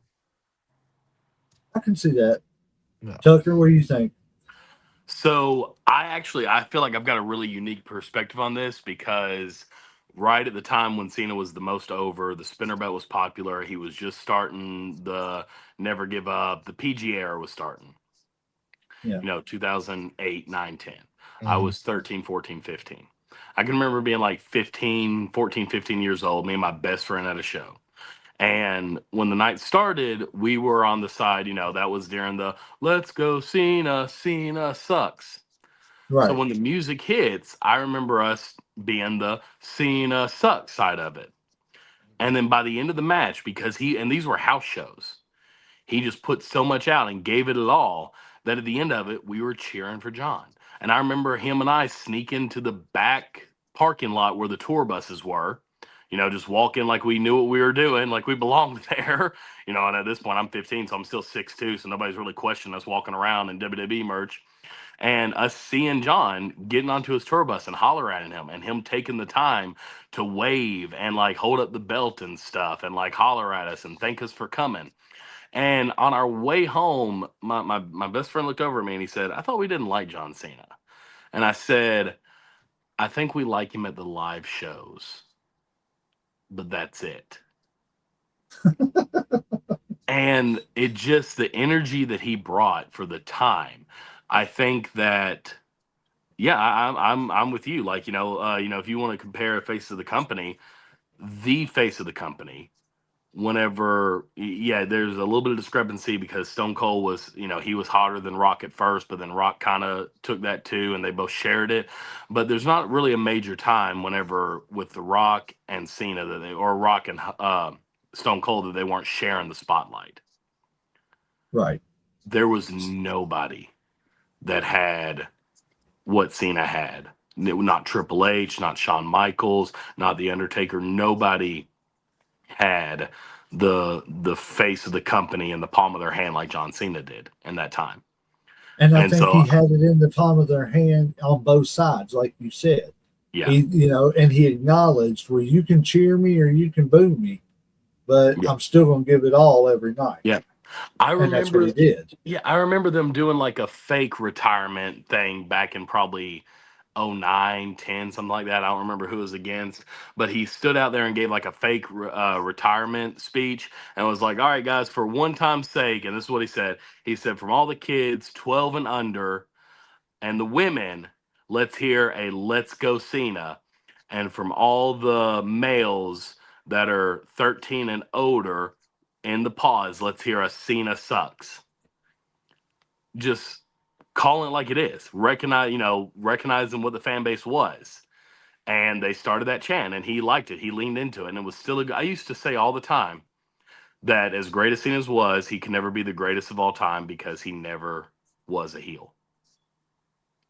I remember telling my oldest son this. I was like, he said, I think John Cena is the greatest of all time. I said, he can't be.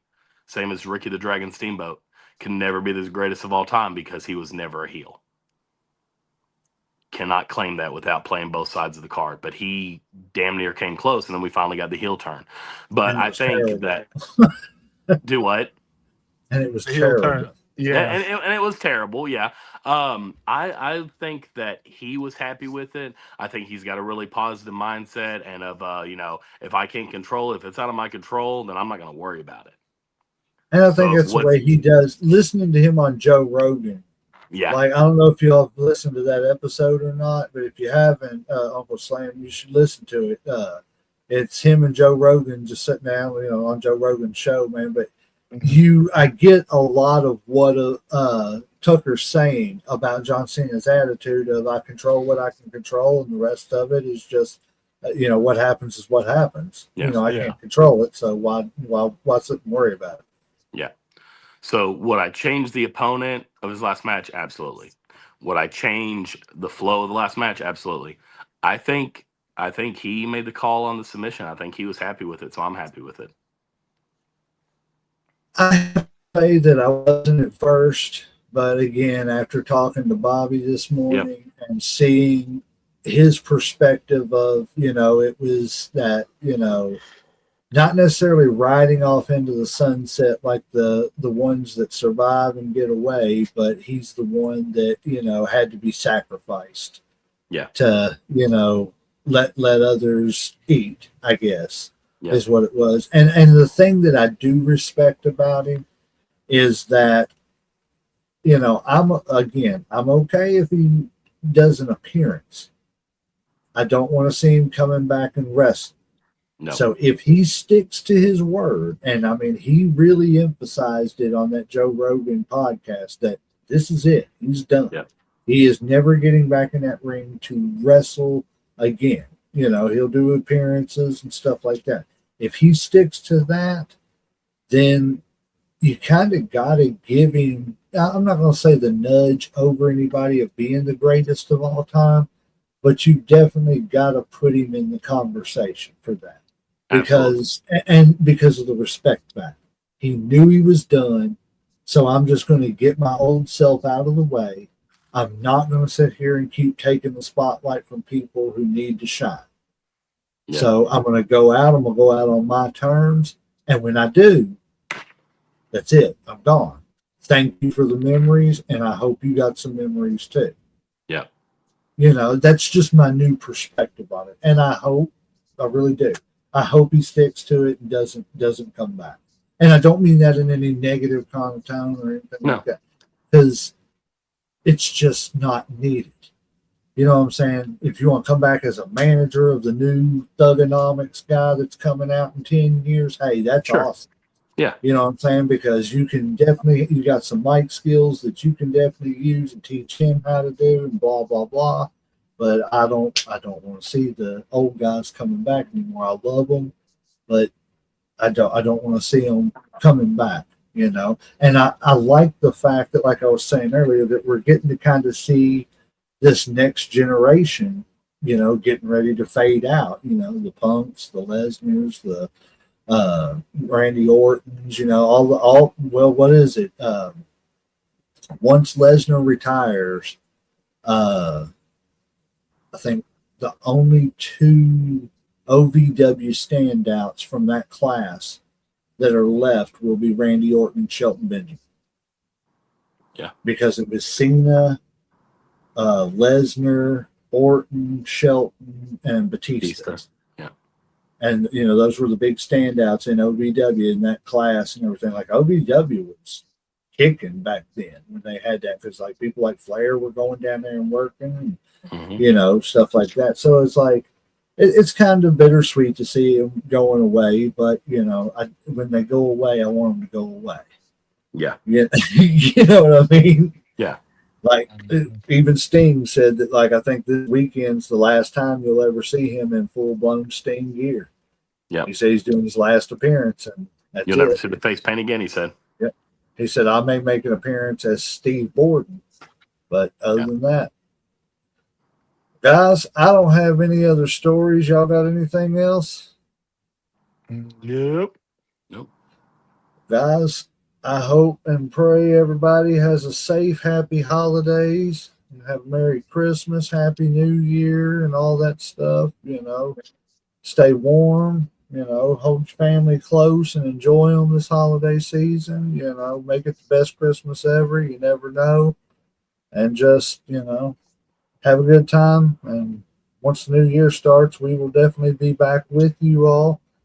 We won't have any more shows. We got some old shows we've got to get on to Spotify and everything. But once we get that done, these will be our last 2 episodes of the year. So far, I think it's been a good, pretty much half a year. What do you think, Uncle Slam? I've enjoyed it, had fun. I've definitely learned some things or whatever. I just can't wait to learn a little bit more and make some more friends and do a little more some more talking. Yes, sir. I mean, like I said earlier to Bobby, I'm further into the business than I ever thought I would be, even though I'm not even really in the business. I'm kind of like sitting like right above the dugout in the stands. You're the kid who's getting what's his name's jersey tossed to him. Right. Oh. That's it. Hey, that's all right. Hey, I'll take it. If that gets your foot in the door, get your foot in the door. I'll never forget that story that Bobby told us this morning about his first meeting with superstar Bill Dundee. He said, "You're not trained by who?" He's like, "Man, I should have just shut up and said, yeah, I was trained by Dale TNT Man." But he went on and said, "Yeah, I was trained by somebody else first." And when he mentioned the name superstar Bill Dundee, I don't know if you know who that is, Tucker. He was a big Memphis wrestling superstar. Yeah, I'm familiar with the name. Yeah. Okay. He as soon as he heard the name that he was originally trained by superstar Bill Dundee, he said he cussed me up one side and down the other and called me every name under the sun. He said he told me I had no business being in the business because of the fact that I even walked in and let that guy even talk to me and stuff. Like, I was like, wow. He said, but just to, he said, it's weird how the business works. He said, because years later, him and Bill Dundee had several matches and everything went on without a hitch. Yeah. It's crazy. But yeah, guys, I hope y'all have a Merry Christmas. I mean, I'm sure I'll see you right after Christmas, Tucker. But yeah, we'll have something. Uncle Slam, if I don't see you or talk to you, man, I'll get together. Well, I'll try to get together with you soon, too, because I got a couple of weeks off and everything, and get you this wire and everything for your microphone. Y'all have a good Christmas. I hope the family has a good Christmas. Tell Kim and Tasha and everybody and everything I said Merry Christmas when y'all see them and everything. All the girls, Jen, tell her thank you for the orange cream fudge. And don't forget to mention the coffee fudge to her. Oh, yeah, coffee fudge. Okay. Coffee fudge, man. I don't know why. I just think that sounds so good. But yeah, y'all have a happy holidays, a Merry Christmas from everybody here at Headlocks, Heels, and Havoc. We love y'all. We appreciate y'all. Come back and see us in the new year. Referee has hit that 3 count, and we are going to ring that damn bell for the last time this year.